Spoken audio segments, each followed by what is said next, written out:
Good morning, children. Last class we have learned about the playing with magnets. Yes or no? So we'll continue the topic with fun with magnets. Last class we have learned so many things about the magnets, uses of magnet and different types of magnets we have learned. Yes, today we will see that how they are used and what are the properties of magnets. Now fun with magnets. Let us start our class fun with magnets.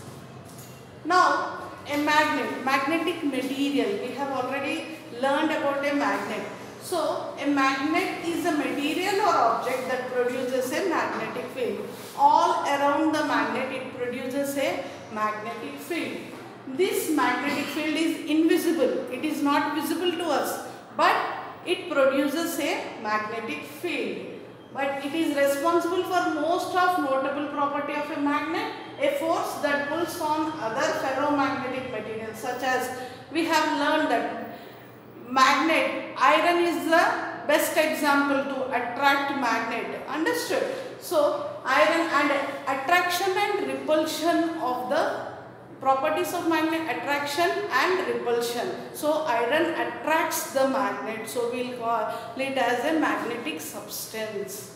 Next, now you have seen this, what type of magnet we have, last class we have learned. This is horseshoe magnet which has two poles, north and south. I have discussed about the color also.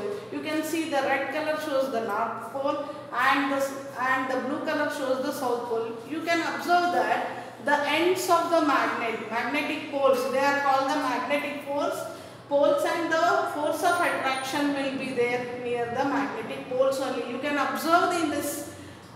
Now I have said about the story of Magnus also. Here you are having the story, say how Magnus has found out the lodestone, yes or no, which is a natural magnet. We have discussed about the natural magnet and man-made magnets also. So this is the Magnus, figure of that Magnus, how he has discovered the lodestone. Yes. Now see, magnetite, the name of this lodestone is nothing but magnetite. Magnetite will be in the form of ore. Understood? So these magnesia rocks contain large number of black stones which had the power to attract pieces of iron. Just now I have said that iron is the best example for the magnet which attracts magnet. So this iron is called a magnetic substance. The black stone came to be known as lodestone or the leading stone because of the way it could be used to find the directions. Today it is also known as the mineral magnetite, and it is found in many countries. Now you can see the picture of this lodestone. It is in the black color. Understood? Okay?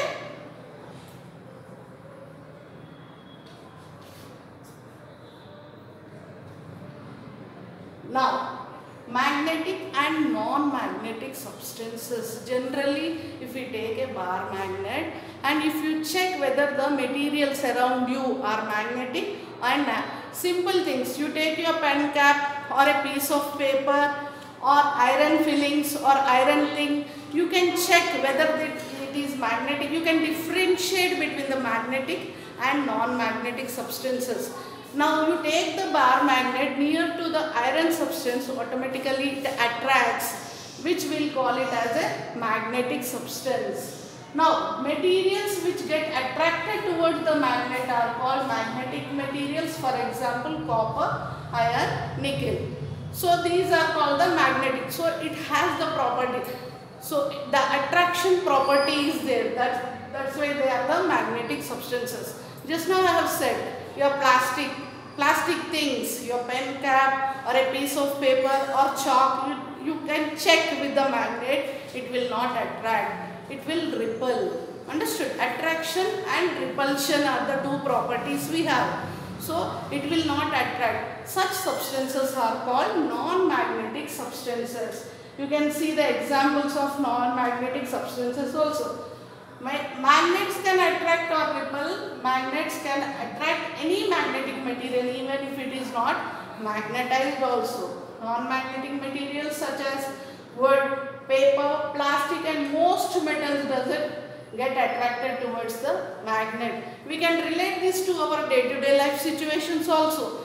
All these cannot be available to you all. Whatever is available, you can differentiate magnetic and non-magnetic substances. Understood? Now, test for magnetism. With compass, I have showed the compass to you all. Yes or no? I have showed the compass.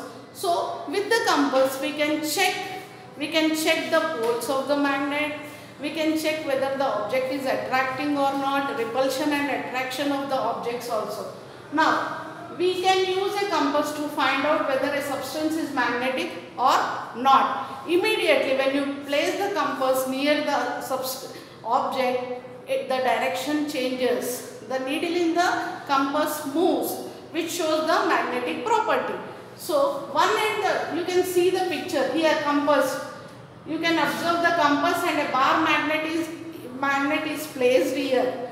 One end of the compass needle normally points to the north. Can you see the compass needle pointing towards the north, children? If a magnetic substance comes too close to the needle, it will make the needle turn. Understood? Immediately the needle turns. Understood? Test for now repulsion. Just now we have tested attraction of the magnet. Now let us see the repulsion. You can observe bring one pole north or south of a magnet near the ends of the metal bar one by one. You can get near to the magnet. If both ends of the magnet get attracted towards the metal bar, the bar is not a magnet. If one end attracts and the other end repels, the metal bar is a magnet. Why? Because a bar magnet has two poles, north and south. Opposite poles in a magnet, in magnetic property, opposite poles attract. Opposite poles. Now we will see the property of repulsion. You can observe here two bar magnets are there. Yes. Now you can see the north pole, south pole of two bar magnets. Now when we get close to the two bar magnets close, you can see that north and south poles are attracting. They are coming close to each other. Can you observe, children?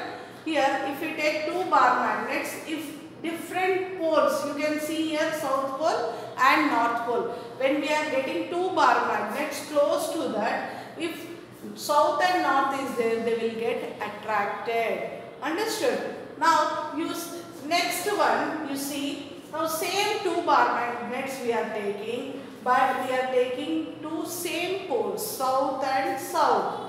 Can you see here? South pole and south pole. You see the arrow mark, they are moving away from each other. That is nothing but repulsion. So here they are coming close to each other, that is attraction.